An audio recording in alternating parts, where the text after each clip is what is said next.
खेल रही थी और उसी पेड़ पर फर्राटा नाम का एक बंदर भी सो रहा था। फर्राटा को देख चुनचुन ने अपनी माँ से कहा, माँ, ये बंदर हमारे पेड़ पर क्यों सो रहा है? ये पेड़ तुम्हारा कब से हो गया चुनचुन? सोने दो उसे।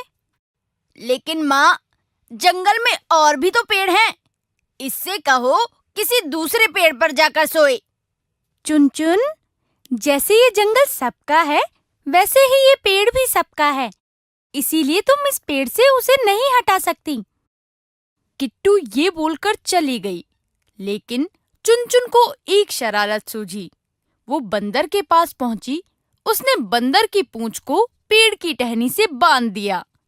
उसके थोड़ी ही देर बाद जब फर्राटा बंदर सोकर उठा तो उसने दूसरी टहनी पर छलांग लगाने की कोशिश की, लेकिन उसकी पूंछ बंधी होने के कारण वो दूसरी टहनी तक नहीं पहुंच सका और वहीं पेड़ से उल्टा लटक कर चिल्लाने लगा, बचाओ, बचाओ, मैं यहाँ पेड़ पर उल्टा लटक गया हूँ, बचाओ।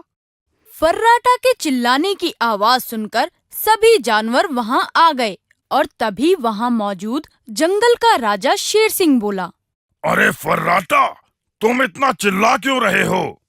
किसी ने मेरी पूंछ टहनी से बांध दी है। लेकिन तुम्हारी पूंछ टहनी से कौन बांधेगा? किसी को क्या मिलेगा ऐसा करके? ये काम उस शरारती चुनचुन ने किया होगा। वो ही जंगल के सभी जानवरों को परेशान करती है। ये बातें किट्टू और चुनचुन पेड़ के ऊपर बैठकर सुन रही थी। इतने में चुनचुन बोली, हाँ, मैंने ही बंदर की पूंछ पेड़ से बांधी है। लेकिन तुमने ये सब क्यों किया? बंदर ने तुम्हारा क्या बिगाड़ा है? जंगल में इतने सारे पेड़ हैं, तो ये बंदर इस पेड़ पर क्यों सोया? ये हमारा पेड़ है। ये सुनकर सभी जानवर हैरान रह गए। तभी हिरन बोला, चुनचुन, एक बात कान खोलकर सुन लो। ये जंगल सबका है, इसलिए यहाँ के पेड़ों पर भी सबका अधिकार है। चुनचुन, अगर अब तुमने जंगल में किसी जानवर को तंग करने की कोशिश की तो मैं तुम्हें इस जंगल से निकाल दूंगा। ये सुनकर किट्टू जल्दी से बोल पड़ी, नहीं नहीं महाराज, चुनचुन अभी छोटी है, उसको माफ कर दीजिए। आज के बाद वो ऐसी शरारत कभी भी नहीं करेगी।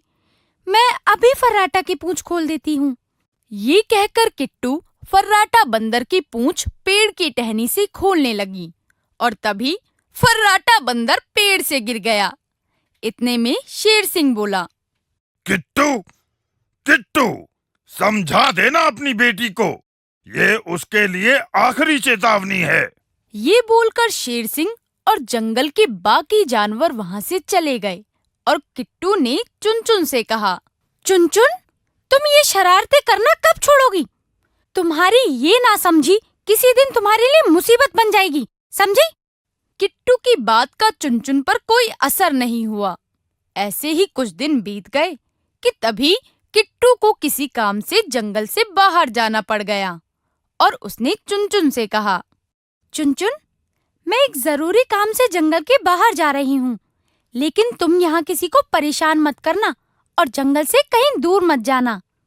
ठीक है माँ, आप चिंता मत करो, मैं किसी को परेशान नहीं करूँगी। लेकिन चुनचुन की बात पर किट्टू को विश्वास नहीं था, इसीलिए उसने अपने पड़ोस में रहने वाले कालू कौवे से कहा, कालू भाई, मैं जंगल से बाहर जा रही हूँ, 1-2 दिन में वापस आ जाऊंगी। क्या तुम चुनचुन का ख्याल रखोगे? ठीक है किट्टू, लेकिन जल्दी आने की कोशिश करना। तुम्हारी बेटी को ज्यादा दिन तक संभालना मेरे बस की बात नहीं है। कालू भाई, चिंता मत करो, मैं जल्दी आने की कोशिश करूंगी। ये बोलकर किट्टू चली गई और चुनचुन वहीं जंगल में रहने लगी। एक दिन चुनचुन पेड़ पर अकेली बैठी सोच रही थी, माँ को गए हुए इतने दिन हो गए, क्यों ना मैं भी जंगल से बाहर जाकर माँ से मिल लूं। माँ मुझे देखकर कितना खुश होंगी। ये सोचते हुए वो पेड़ से उतरने लगी ताकि वो जंगल से बाहर जा सके। लेकिन पेड़ से उतरते हुए उसे कालू ने देख लिया और वो बोला, चुन, तुम कहाँ जा रही हो? पेड़ से नीचे क्यों उतर रही हो? कहीं नहीं कालू अंकल, मैं तो बस पानी पीने जा रही थी। पानी पीकर जल्दी आ जाऊंगी। ठीक है, जाओ, लेकिन जल्दी आ जाना, रात होने वाली है। कालू की बात सुनकर चुनचुन वहां से चली जाती है और वो जंगल से बाहर जाने की कोशिश में रास्ता भूल जाती है। अब उसे दूर दूर तक कोई नहीं दिखाई देता जिससे वो रास्ता पूछ सके। उधर किट्टू जब पेड़ पर वापस आई तो उसे चुनचुन कहीं नहीं दिखाई दी। उसने कालू से पूछा, कालू भाई, चुनचुन कहाँ है? उसने थोड़ी देर पहले मुझसे कहा था कि वो पानी पीने जा रही है। उसके बाद वो अभी तक नहीं लौटी। कहीं वो किसी मुसीबत में न फंस जाए। हमें जाकर उसकी मदद करनी चाहिए। और रात भी होने वाली है। हमें अभी जाकर जंगल के सभी जानवरों को बताना चाहिए।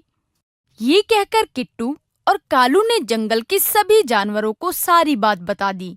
सभी चुनचुन को इधर उधर ढूंढने लगे, लेकिन वो कहीं नहीं मिली। तभी कालू को आसमान में एक बाज उड़ता हुआ दिखाई दिया। तभी कालू ने कहा, वो देखो, आसमान में बाज उड़ रहा है। इस समय ये बाज आसमान में क्या कर रहा है? लगता है वो अपना भोजन ढूंढ रहा है। हिरन की बात सुनकर किट्टू घबरा गई और बोली, कहीं ऐसा तो नहीं उस बाज की नजर मेरे किट्टू पर पड़ गई हो? तुम चिंता मत करो, मैं अभी अपने दोस्त मिट्टू तोते के साथ जाता हूँ और पता करता हूँ। ये कहकर कालू मिट्ठू के साथ बाज का पीछा करने चला गया। उसने देखा कि बाज चुनचुन के ऊपर मंडरा रहा था। ये देखकर कालू समझ गया कि उस बाज का शिकार चुनचुन ही थी। उसने सारी बात जंगल के जानवरों को बता दी और वापस चुनचुन की मदद करने मिट्ठू तोते के साथ चला गया। अब बाज ने मौका पाकर चुनचुन को अपने पंजों में दबा लिया। ये देखकर कालू बोला, मिट्टू, जल्दी उस बाज के पास चलो, नहीं तो वो चुनचुन को खा जाएगा। ये सुनकर मिट्ठू और कालू आसमान में बाज से लड़ने लगी। वो दोनों बाज पर अपनी चोंच से लगातार वार करने लगे। इसी दौरान चुनचुन बाज के चंगुल से छूट गई।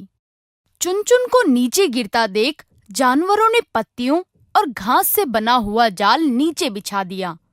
चुनचुन उस नरम जाल पर आ गिरी। चुनचुन बेटा, तुम ठीक तो हो ना? हाँ माँ, मैं बिल्कुल ठीक हूँ। चुन, हम तुम्हें इसलिए समझाते थे कि शरारत मत किया करो। देखा, तुम कितनी बड़ी मुसीबत में फंस गई।